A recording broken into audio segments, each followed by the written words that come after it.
نقشه تغییر و نجات تو ذهن هر پیر و جوان، فرار از سرنوشت نحس تا بی نهایت تا جنون.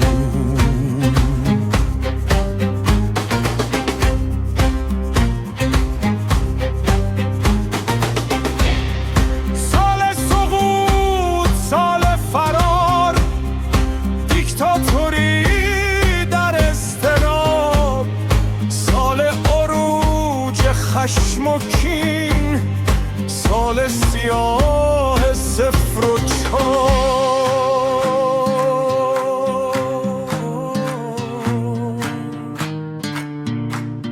سالی که نون تو سفره نیست، نشستن معنا نداره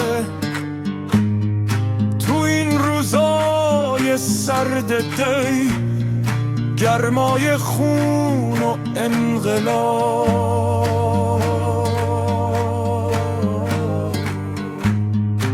این ناگزیر واسه ما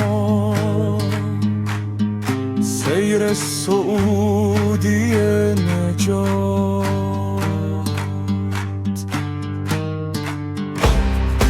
همیشه قصه سکوت تموم با فریاد و شعار، وقت طلوع انقلاب میرسه روز انقلاب.